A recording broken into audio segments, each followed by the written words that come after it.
And this is the first section of 2 sections that we will do on this whole process of visioning, imagining a new future for the food systems. This is yeah. Sorry, I'm getting a bit distracted because for the sound, due to the sound, because there's a lot of ping ping going in and going out. Sorry, Juan, I will remove this. Yeah, thank you so much, Enrique. We're already 55 people in the room. Yeah. Okay, so let's start again. So welcome everyone to this session, our vision for the future of food, from what is to what if. And well, it's a pleasure to have you here. I see a lot of friends, a lot of people coming from many different backgrounds and many different countries. And today, and also in the coming session next week, we will be able to dive deeper into food systems, what is working, what needs to improve, and also to imagine what could be a different food system, for all of us. I'd like to invite you to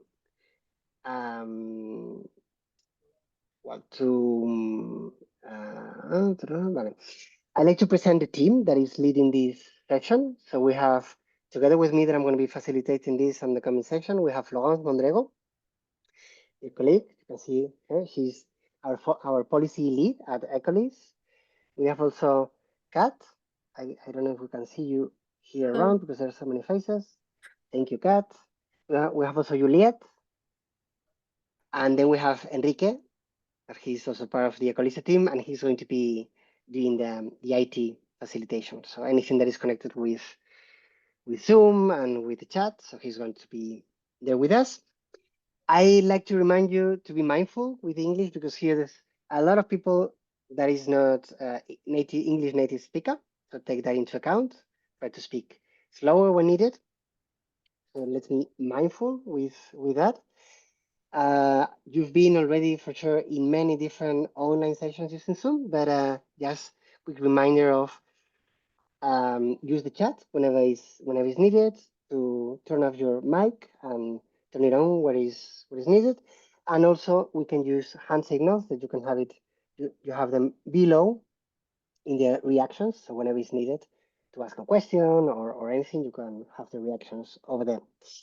I would like to invite you to, even though most of you already did it, to rename yourselves, to put the name and to put the organization. Like this, we have more information about you. And also to let you know that we will use Miro in this session. We will share with you the link. Maybe we can also do it, Enrique, like this. It's not about explaining what we will do at Miro, but like this, we can share the link and people can, while I continue explaining a few things, people can check it. Yes. And if there's any issue, you can write in the chat and Enrique will help us. Good. Then, by the way, we are recording the session, so please, if someone doesn't want to appear, turn off your camera. Okay, this session will be then shown in our social media and in the website. There's a lot of people interested in this topic, and some couldn't attend, so that will be a way to share also this work with everyone. And welcome to the ones that are just joining to the session. We are 60 at the moment. Like we always do in any session, both online and in person, we always start with the check-in. Definitely challenging with so many people in the room. As you can imagine, I see some of your faces. But I like at least to invite you to do 2 things. First, to write in the chat, and some of you are already doing it, to write the name, the organization, the country, and what brought you here. Probably already Enrique already asked in the chat about that. So no, so people is doing it in a quite emergent way, which is awesome. So we would like to invite you to in the chat to write name, organization, country, and in a few words, something brief, what brought you here? Wow, so we have people from from Italy, from Germany, from the US. Well, from Belgium, from Austria, from Romania. Well, you can see the diversity of people that is in this room. Or from Italy, from from Finland, from Spain. So let's continue with the check-in. I also would like that you take like this a little bit of time while we move to the next step to look what is written in the chat briefly. I know there's a lot of information, but just to appreciate a little bit. You know, everyone decided to be here today, Monday afternoon, instead of doing other things. So it's very precious that everyone took this time to be here together and co-create this session and the coming one. Kat, I'd like to pass it to you for the next step. Basically, we want to make you two questions to continue diving into who is in this room, understanding the diversity of this room. Hello, Juan. Thank you. Henrik will be sharing a link and we'll continue with a check-in with two questions.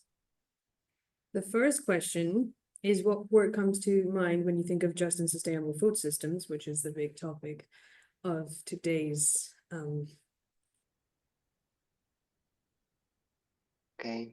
I think we do have a winner, maybe a couple. Let's let them move to the next one. Kat. Because it lets use let's add more words than one. So Yeah, that's the case. Indeed, it could continue. But go. Okay, Let's go to the next one. So now I'd like to map a little bit what describes your role in the food systems, where you find yourself. You can choose more. You can choose more than one roles that describe you. But the idea is to map a bit the roles of the different people in the room. I see what's strong in research and advocacy. So it's interesting, Kat, isn't it? Well, and everyone. We have a lot of people from advocacy. And of course, well, production is quite a lot too. Research and concerned citizens. But advocacy is the winner. It's interesting. Apparently, but maybe people who are involved in production are also engaged in advocacy. So it's like a double hat, let's say. And you see other, and we have others like consultant, regenerative design, hydrological design specialty from La Casa Integral. We have local food facilitator. Yes. Good.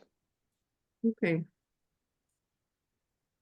So I'm going to pass it on. Yeah. So I think we go to Laurence. I think even though we couldn't hear your voices, this gives us an understanding of who is here. Important to understand that we have people from many different backgrounds, from different types of organizations, and it's great that all of you are here with us to discuss and learn together. So Laurence, over to you. Thank you, Juan. So yes, lots of diversity in this virtual room. It's great to see that indeed. So why are we here today? I'm going to tell you about that, and then Kat will tell you about the process we are in. You should be able to see my presentation. Can someone confirm? Yes. Thank you.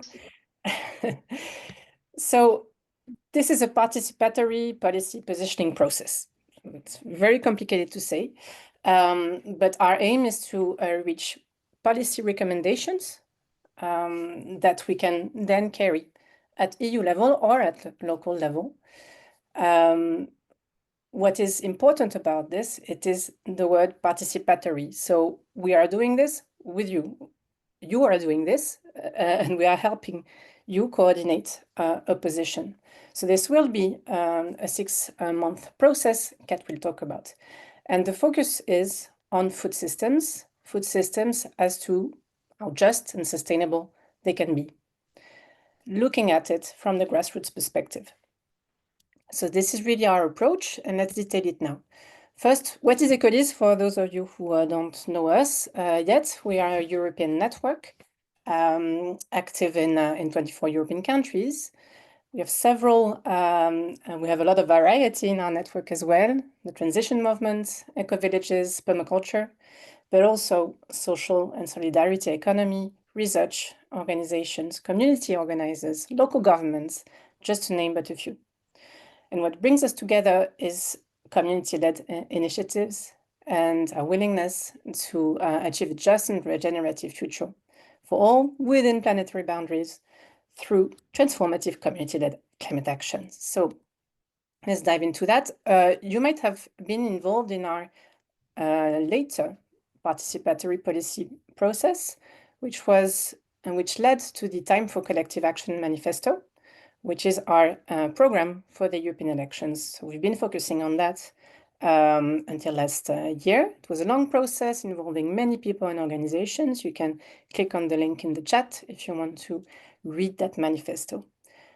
And we are doing this again, but this time on food systems, specifically as part of a project called Communities for Local Green Deals, which is co-financed by the European Union. And here you can see some of our partners in this very broad project. Now, what do we mean by food systems?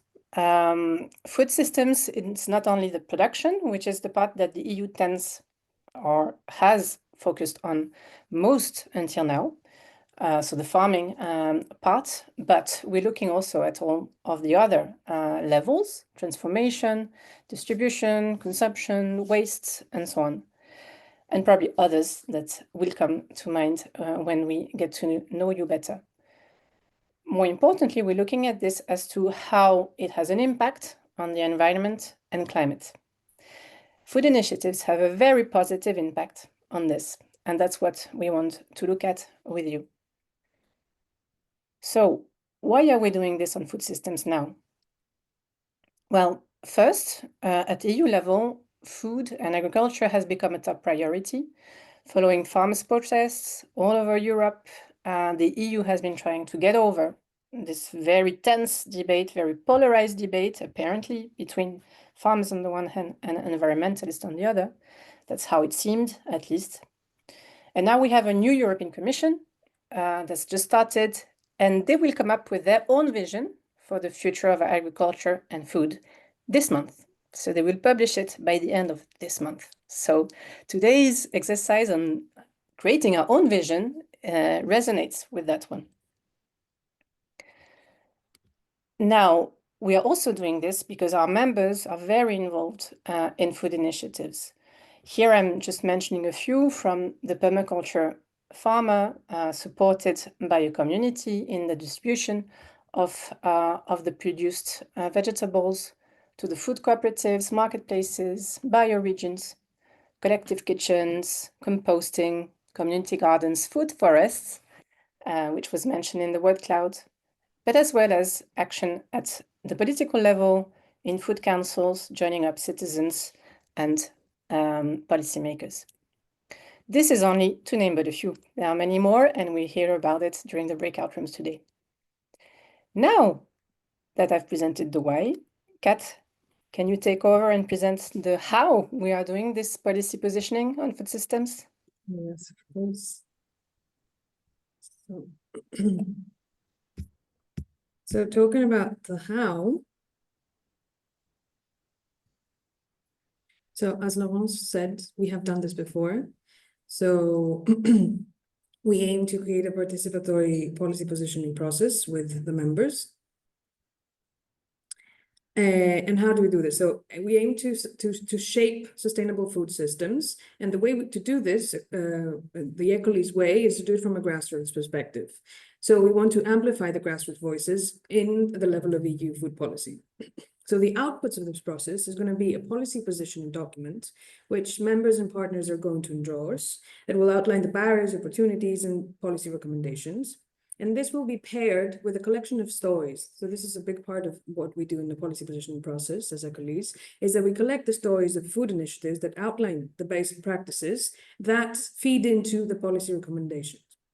And in parallel to that, we want to be in a constant dialogue with policymakers to promote these stories from food initiatives and promote the policy recommendations. Excuse me. So how do we do this? So the process is a 6-month process, as Laurent said. We start with a briefing and information where we establish a shared understanding of what good practices are in terms of food systems. And we map the stakeholders and we do the outreach. Then out of this process, we select some key themes that we're going to dive deeper into during the spring, that are going to be the building blocks of our policy positioning process. And then we move on to the part of consent, where we co-create this policy document, and we consent based on socio-economic principles. And throughout this process, we do outreach to policymakers. We target EU policymakers with our recommendations. So how can you get engaged? You can just follow the process. You can join the calls, you can talk, you can not talk, you can keep your camera on, however you like. You can hop in and hop out, and whichever part of the process you find most relative to your work. And if you want, you can join as a partner. So what does joining as a partner mean? It means that you support the process and you showcase your logo as a process partner. And it doesn't mean that you're going to endorse the final position. It just means that you support the process that we're creating. So I'll move on to the next part, which is a mirror board. If you can, Enrique will share the link in the document, in the chat. And I'd like to invite you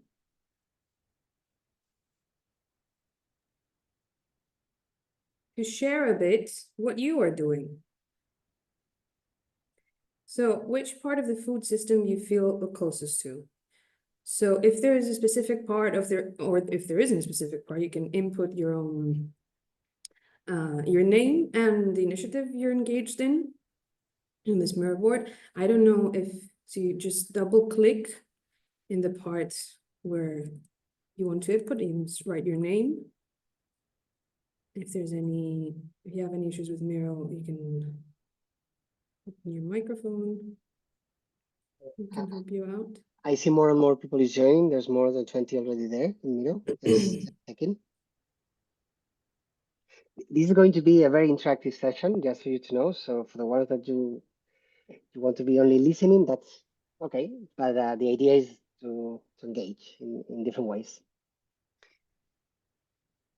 So as both Laurent and Kat explained, this is part of a bigger process on participatory advocacy on food and agriculture. And part of this process, we decided to devote 2 sessions. Well, a session that is divided in 2 parts about the visioning of the food systems, how we would like to imagine the future of food systems. We will be working today in the first session, which is about the what if, and the next Monday, the second part, it will be about the what if, about the future. This is inspired, the type of work that we're doing that today and the coming week is inspired on the work of the transition towns movement, that I know some people in this call is part of this movement or is being connected to this type of initiatives in the past. And one of the main principles of the transition process or the transition movement is about imagining, visioning a different future. Because if we are not able to do this creative exercise of imagining another possibility, it will be very difficult to go into that direction. So that's why we wanted to be creative and to bring this specific process and this specific idea, even if it's online, that is quite challenging and we're very diverse, to this overall participatory process. So the first session, the what is, that is today, is going to be focused mainly on the present. It's going to be focused on everything that enables us to explore what is already happening and to try to look at what isn't working, what needs to change, and what needs to be retained. Okay, so what need to keep, what is no longer useful, and what is working and we need to foster. No? The coming section, it will be more about the future, and we will propose you to travel to the future to find the collective imagination of the people present in the session to come up with a vision for the future of food systems. So both pieces are essential. And in order to work on the future, we need to work also on the what is. We need to understand what's our current moment. It was tricky to decide to do it in 2 sessions, but if not, it would have been too long today. So we would encourage you, if possible, to join both sessions, but it's not mandatory, of course. So let's focus on the what is in today's session. And by the way, you can see there Rob Hopkins. Probably some of you know him. It's a dear colleague. We have been working for a long time. And he wrote a book titled like that, What is from what is to what if. He's going to present a book very soon in also about falling in love of the future. And he's advocating for creativity and for visioning different types of future, because we need to build these new narratives of possibility, isn't it? So what about today? As I said, the aim is to explore what activities are already helping us to create sustainable, resilient, and socially just food systems, as well as what is stopping us to doing it. And I like that you approach this session and the exercise that we will do in a few minutes, because we will be working in small groups with a specific mindset. I like that you jump into the exercise, that it will probably be with people that you don't know, understanding that you only have a part of the picture. So please be open to different views, because you need to develop a more complex and realistic overview, and accept that you can never know everything. I know everyone understands this, but let's put it in practice. I know that you jump into the exercise with the understanding that each person's perspective on food system may be different, and maybe you need to change also some of these perspectives to help us find better solutions, and that multiple perspectives, often very different, are also fine, and they need to be welcome in this process, even if they bring some tensions. Okay, so let's basically welcome the complexity to navigate this exercise and the whole process, this and the coming session together. We will invite you now to join breakout groups, and you will be working 3 different rounds. You will be working around the same group, round about resilience. By resilience, we mean that property of any system to adapt to the changes that they come from the outside, basically to be able to dance with the change instead of just resisting and blocking it. So it's about adapting. And the 2 guiding questions for the first round on resilience will be, how do food-related initiatives in your community, in your city, in your municipality, in your neighborhood, wherever you live, contribute to building resilience? And can you share examples of projects, concrete examples? You already shared some projects that you are part of.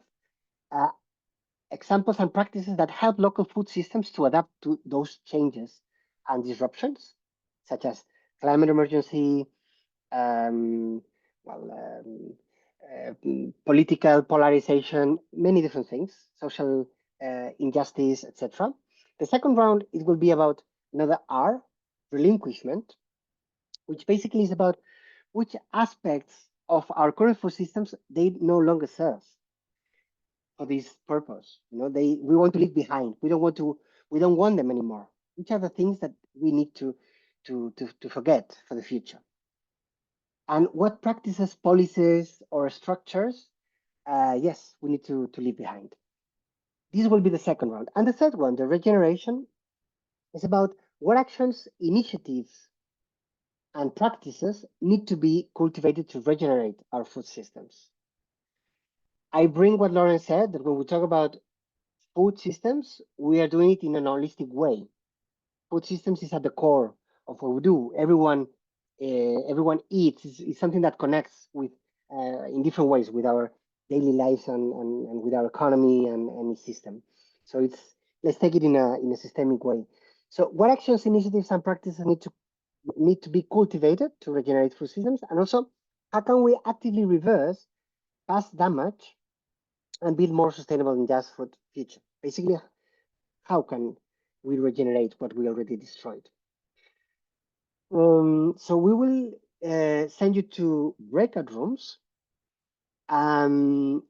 Please keep in mind, I will share the Miro board just to share the template that you will be using, that at the end, each group will need to share at least one key insight from your conversation, okay? But all the information will be there and you will be able to look at it.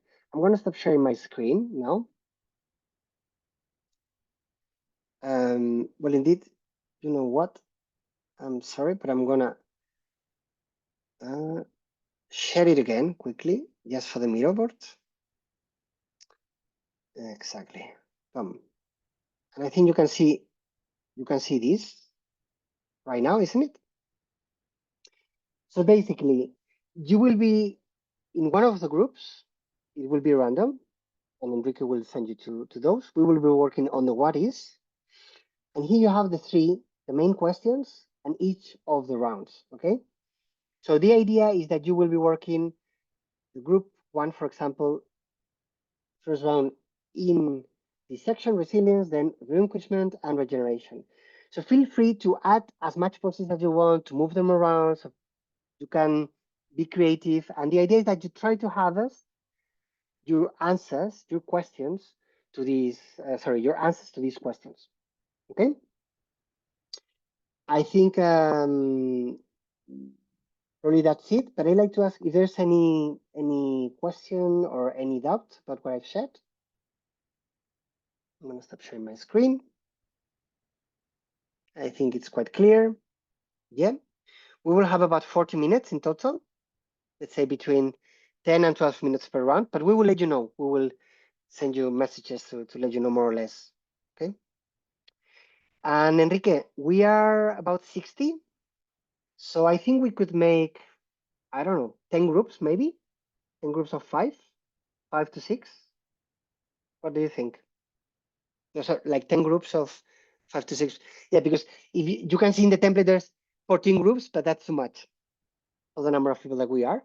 So I think between 8 and 10 groups would be perfect.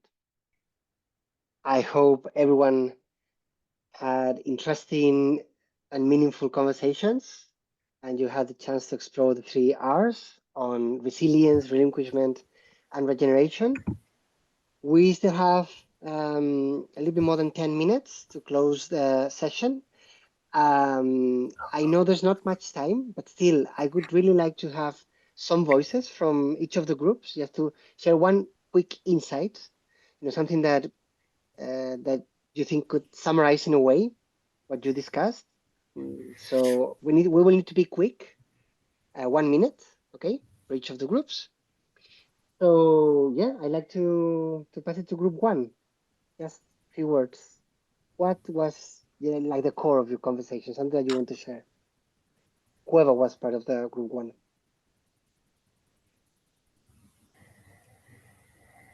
Yeah, I can share. Oh, you want Go to? ahead, Johannes. Please, Okay. thank you. Yeah, the essence was that we wish more for community approach and production, but also on the consumption as a neighborhood. And it's all about relationship at the end of the day. That if we create better relationship between humans, we can cooperate better and work better together, and also create a better relationship to the earth. Perfect, Johannes. Thank you so much. Let's go to group 2. Let's be dynamic with these last minutes. Group 2, who would like to jump? Well, we had say. we had some really nice conversations. Didn't even quite make it to the third question, but we started talking about the topic of land access, which was really interesting, and how that is really foundational for enabling small producers to feed us properly. And there are a few different good examples of how land has been redistributed for this purpose, which was pretty inspiring as well. And then in terms of things we want to relinquish, we were looking at various limitations to small producers, which included inflexible regulations, and imbalances in subsidies that were being provided. So that's a few things. We had a really nice discussion.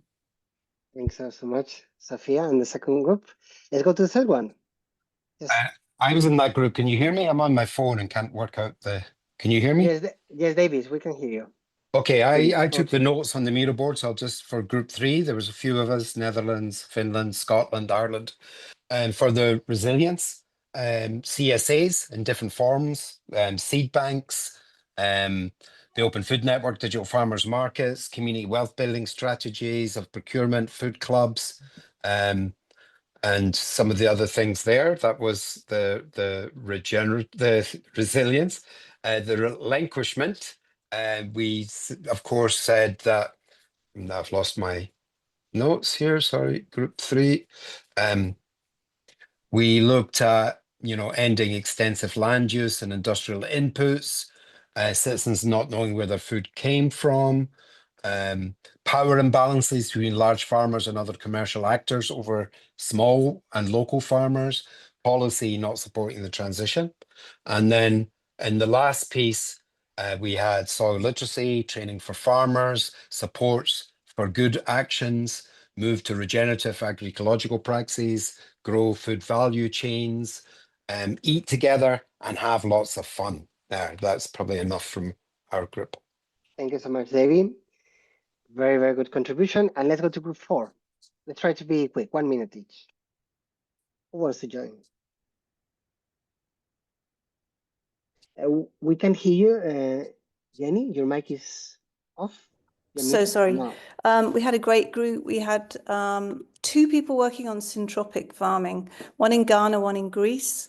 And then we had someone from Uganda and the UK.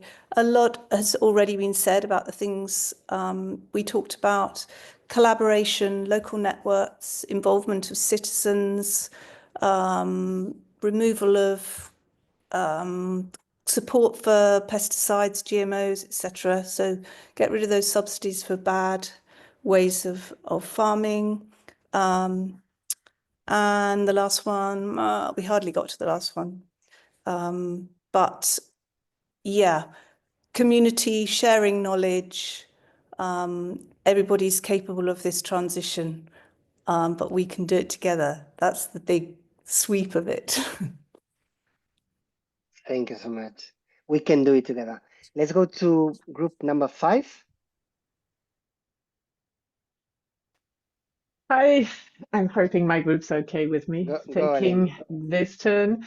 Yeah, lots has already been said, so I won't repeat. I'll just go to the regeneration part of it all. And there it was actually quite interesting for me to, of course, support the farmers and, of course, try and give monies to biodiversity and polycultures, etc., and smaller farms, but also support the consumers and share knowledge on what can be done in your land, what can you eat, where, how do you get to it, what is the best value, what is your nutrition, etc., etc. So supporting the person actually buying the food was a good one, I thought. Thanks, I'll leave it at that. Great point, Alina. I think we can go to the next group.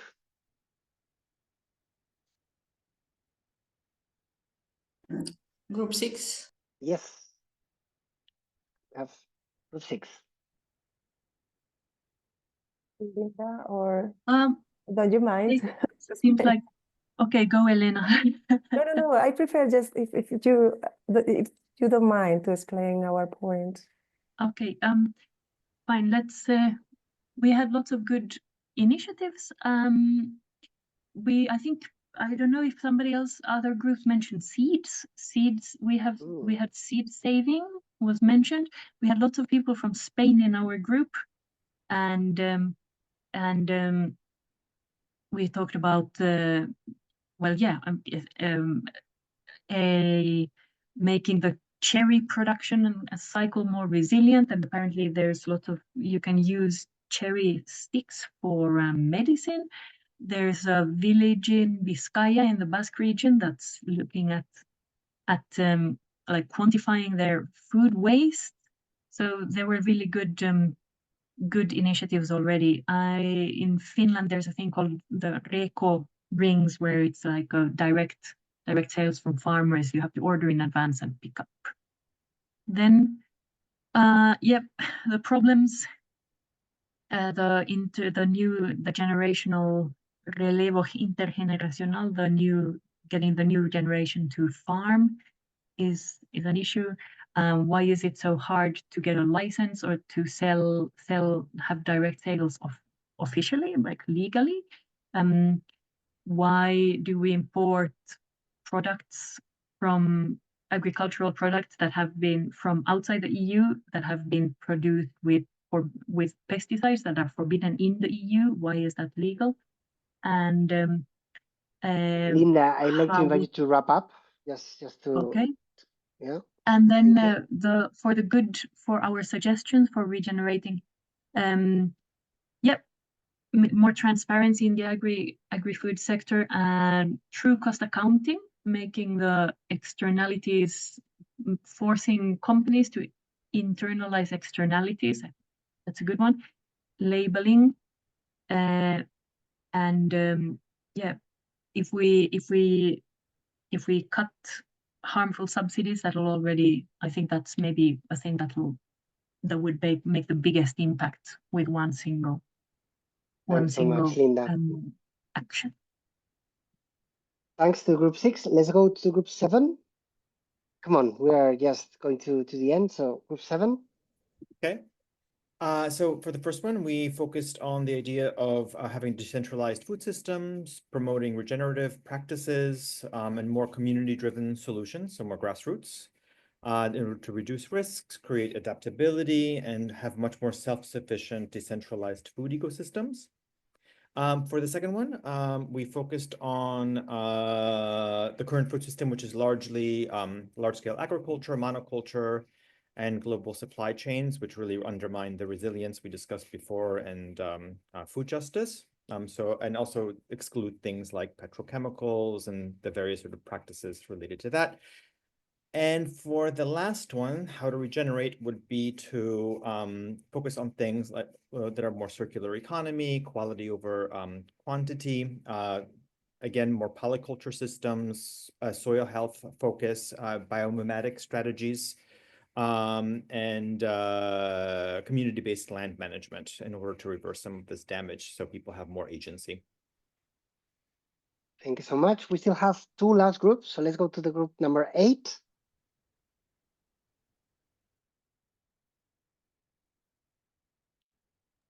Who was part of that group? Who wants to say a few words? Nobody wants to talk from my group, so yeah, Sarafina, do you want? No? Okay. Okay, I make it very quick, Sebastian. If you want, you are very welcome to do it. But okay, I jump in. It was a very interesting conversation, and I try to pick out one thing which was super interesting. We had Sam from the US, Sarafina from Denmark, I believe, Sebastian, Sweden, me from Germany, somebody else from Brazil, I believe, and another person who left.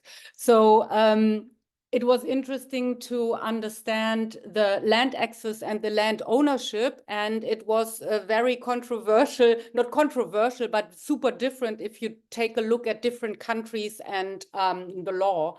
Sebastian from Sweden said, for example, you cannot have a shared owning land, so there's always one owner, so to protect the land from big companies to buy the land, which keeps him away, or other eco-villages to have this shared land and to grow the eco-village movement.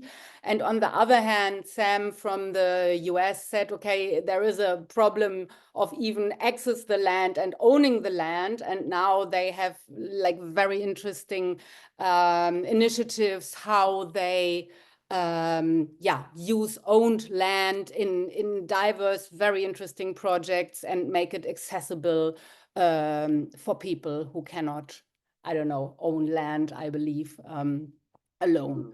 So I tried to really put it together. It was not my topic, so I hope that was good enough. And I It give was it to the person. it was great, Sandra and the whole group. And we have a last one that it should be the group 9, but it's the group 10. That was the name. So group 10, please. Okay.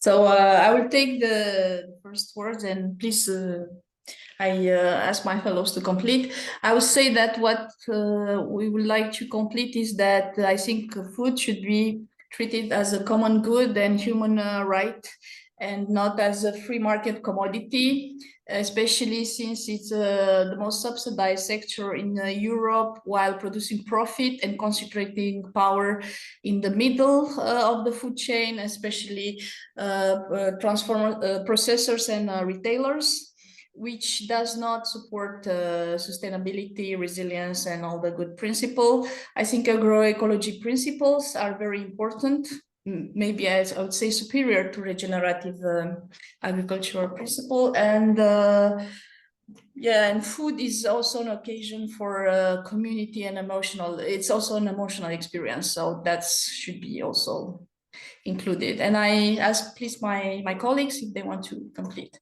And we had a very interesting team, including US farmer, regenerative farmer from Spain, Italy, consultants, French in Ireland, and so on. So please complete my words if.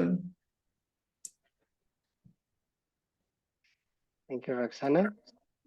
I think if it's fine, we close here with the last group. Thanks so much. I'm very amazed about the work you did, the diversity of everything, and how all these responses complemented. I'd like to pass it to my colleague Laurence just to share a few last thoughts, and then we will talk briefly about the next steps, because this is just the first part of a whole process. So Laurence. Thanks, Juan. Yes, we opened with the word cloud of like what this food systems initiative made you think of. And what I noticed already is that what you had put in the first Mentimeter was very different from the first event we had in December, launching this process. So it made me think, oh, we have more variety, then that's great. And I think throughout, we saw a lot of variety. I think what you just shared is so rich from all the breakout rooms. We touched upon so many issues. And now we'll try and get all of that together and make sense of it in the upcoming exercise. What I want to close on what struck me from my breakout room, which was what Johanna said about the power of communities and how it can solve a lot of the ongoing problems. And also, I noticed you focused much more on the positive rather than the negative, the relinquishment. So that's also very hopeful, I think, for the future. Thank you very much for that. So more importantly, the next step to this is part 2 of this visioning exercise. Today, we looked at the what is.